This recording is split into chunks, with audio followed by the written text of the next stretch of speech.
Okay, hello, I'm Tom.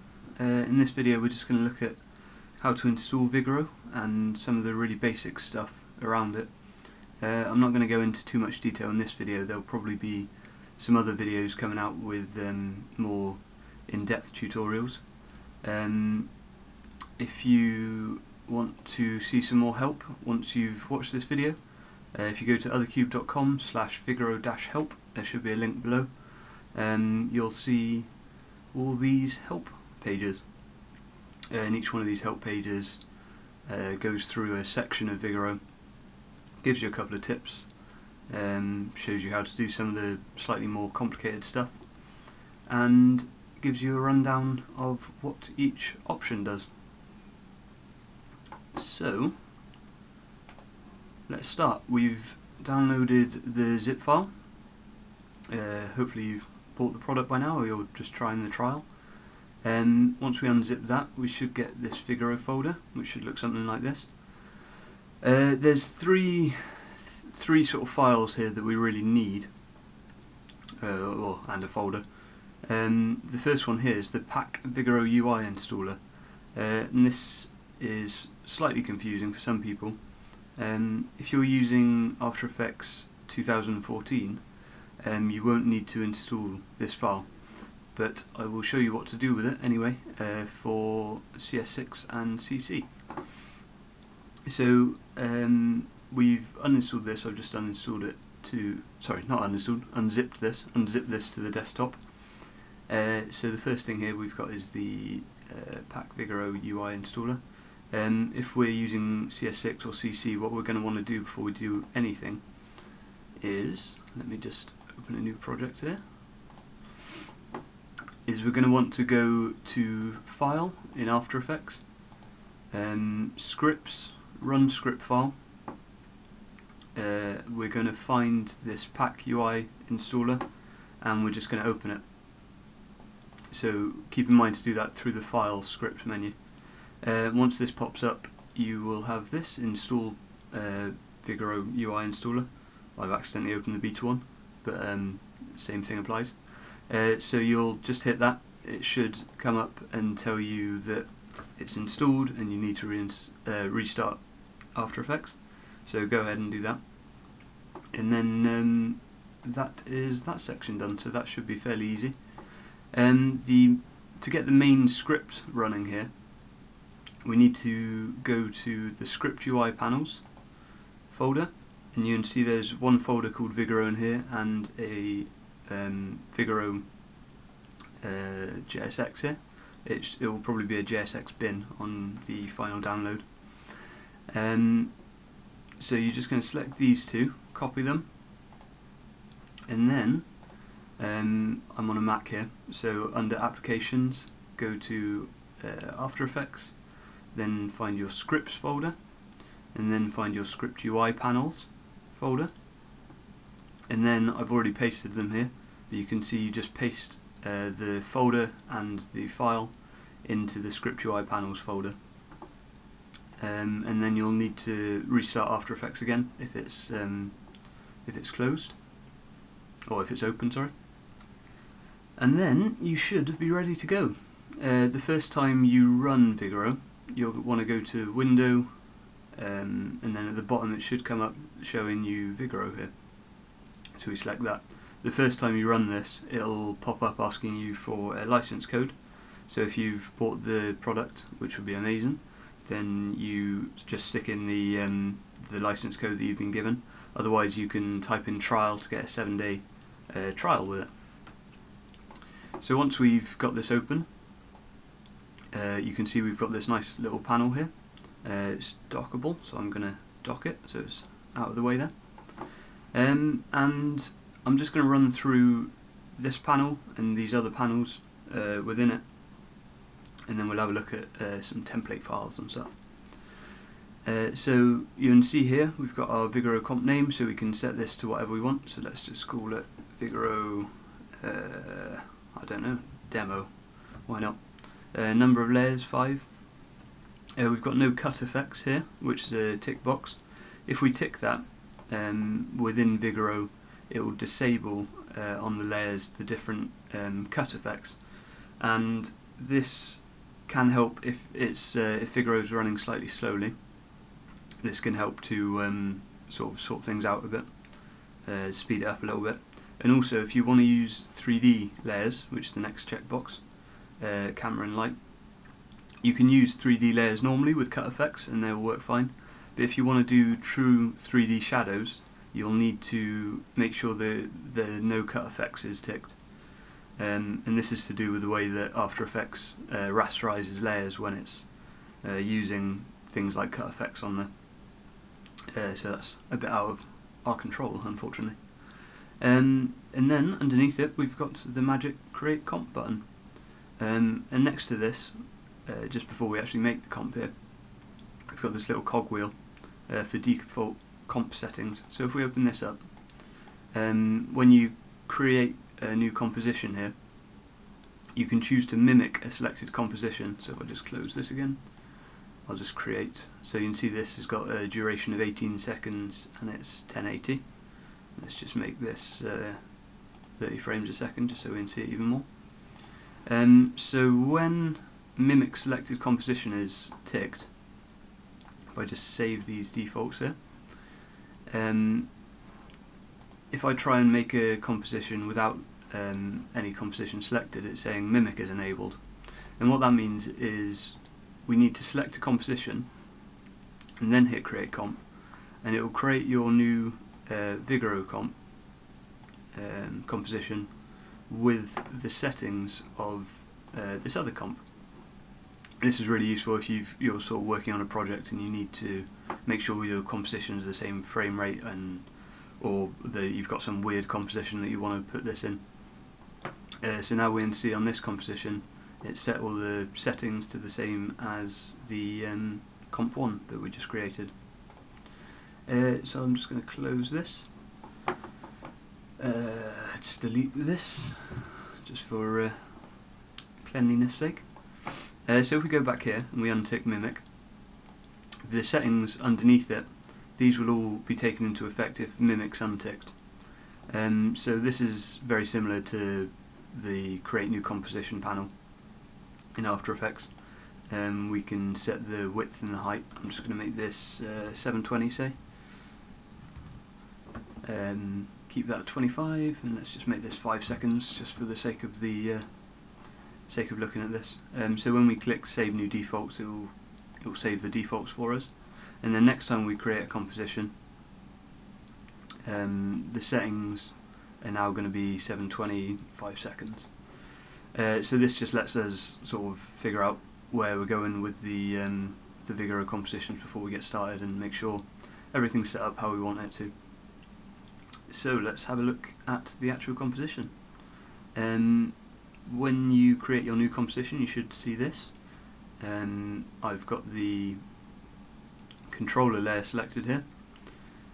You can see there's a whole lot of layers here. So we've got our controller layer, which has got a helpful do not delete tag on it. So don't delete this, or it will mess all these layers up, and you'll probably have to start your composition again, which is very frustrating if you do it. So whatever you do, try and avoid deleting that. The next layer we've got is our fill layer and our stroke layer. Fill color and our stroke color. And these aren't actually used by default, but we can use them very simply. I'll show you that in a second. And then here you can see we've got these pink layers, which has got all these down arrows and all these up arrows. And the way that Vigoro works, everything between these layers is going to be taken into the calculations that are used to offset all these layers. So if we convert a layer, it will be put in this stack. If we want to duplicate these, we can duplicate these, and they will be within the stack. If we want to add a background in or something, I'll just add in a sort of garish red to show you. You can see now that's within the stack, but we don't actually want that there. We want to stick this outside the stack to make sure that it doesn't. You can see if I just make that invisible, you can see that it's sorry, you can see it's changed the colour of the top layer here. and the sizes have changed as well. Whereas if we take it outside, all these layers within the stack are now calculating properly. So layers that aren't being taken into account when the Vigoro layers are animating, you want to keep outside this stack. So I'll just delete that again. And then we've got the actual Vigoro layers here. And these are all shape layers by default. You can see within them we've got these custom layer controls, which again is on the help section of the website if you need some help with how to use them. And we can, what shall we do? Let's add a text layer just to see how that works. If we just hit add text layer, it's going to stick a text layer within the stack again, so we know that's being taken into account. It's got a slightly different layer colour just so we can distinguish it sort of at a glance. And let's just, if I just add a position keyframe here and just animate this a little bit, you can start to see what's happening. I'm going to use ease and whiz here. Hopefully you've got ease and whiz. If not, go and check it out.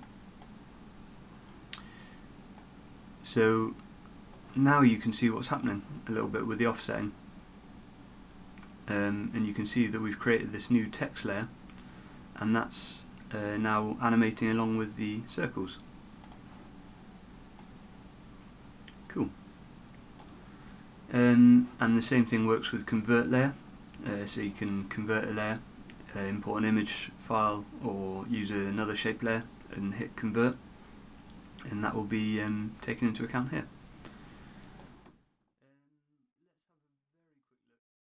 Let's have a very quick look at the Figaro Control.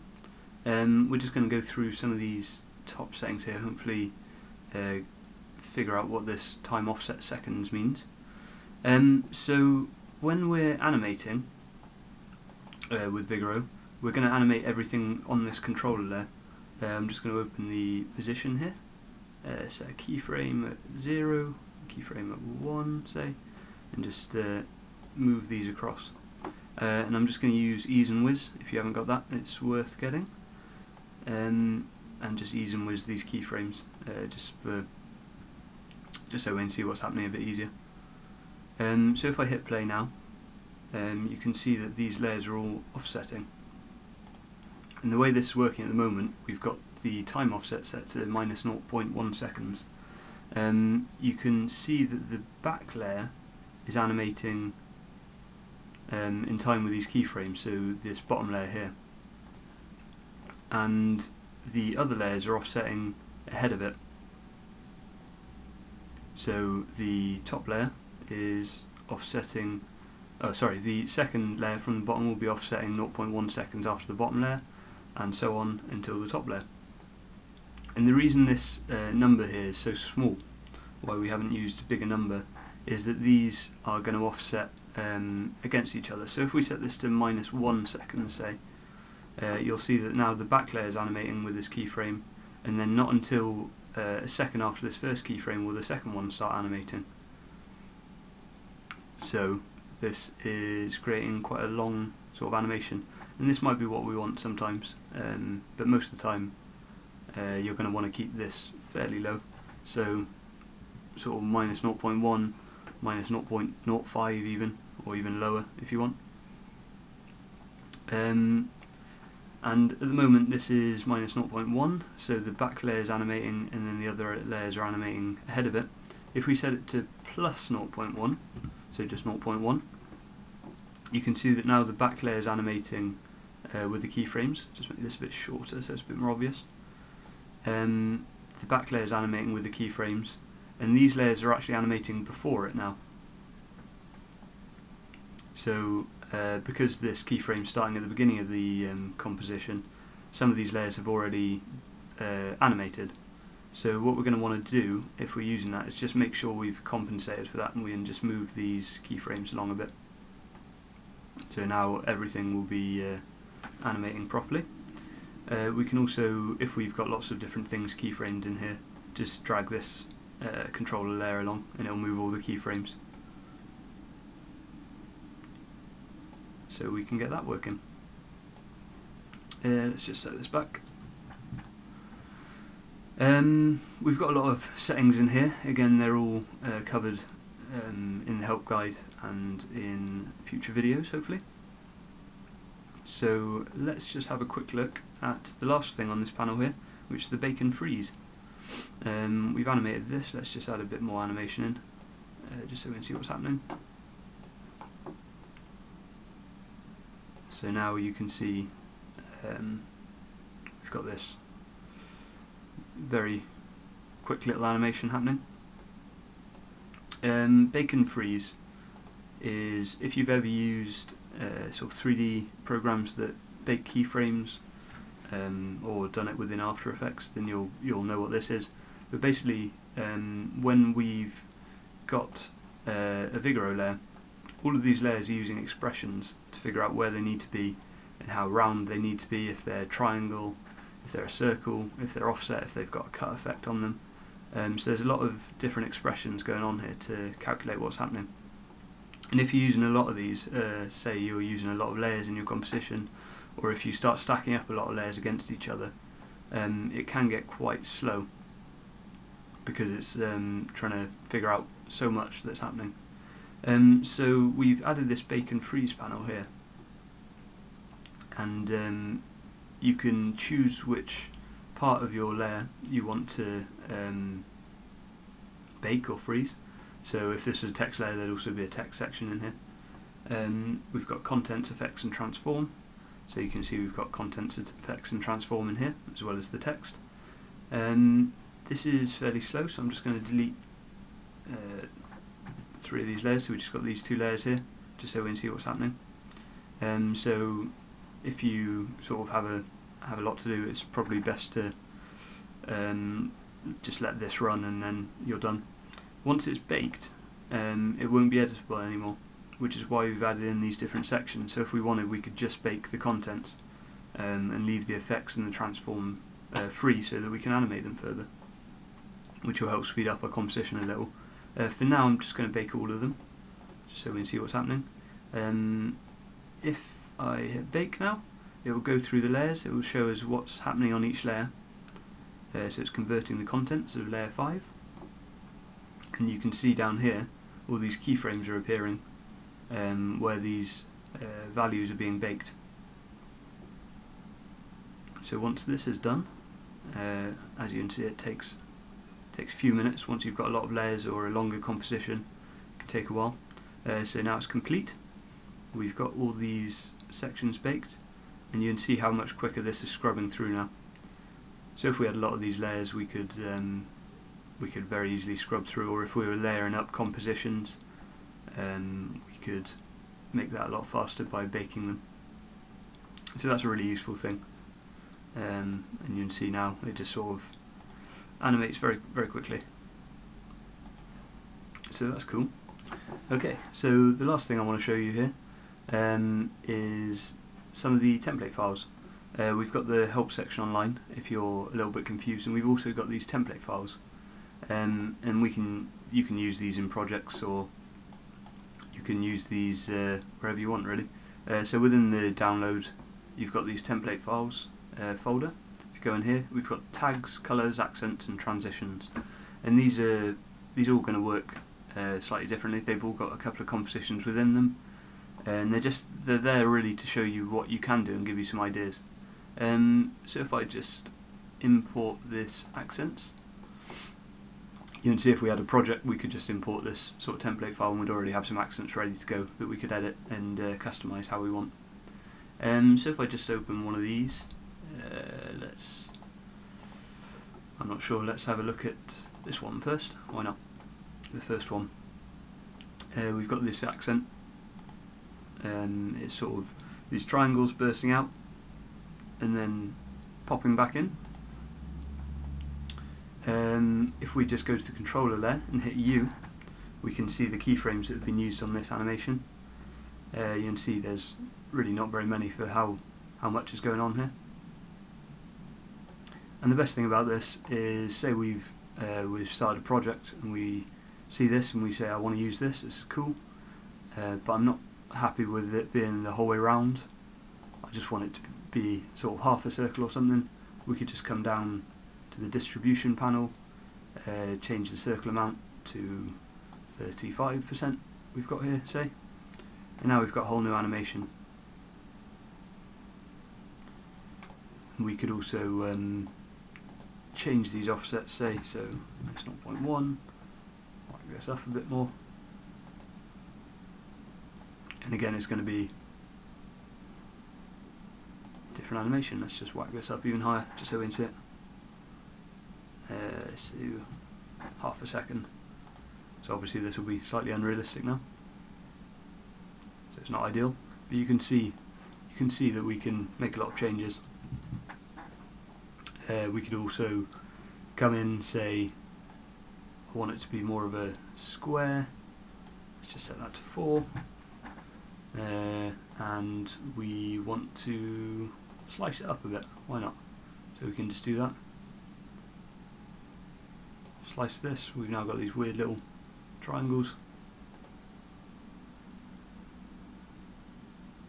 You can see how much that's changed already from what we originally had. We could also change these keyframes to be different. So everything can be changed very quickly. Let's just import another one, just have a very quick look. Let's have a look at the tags. In the tags, we've got these different folders. We've got some shape tags. So we've got ones that are just using strokes. We've got some tags using just shapes with some text.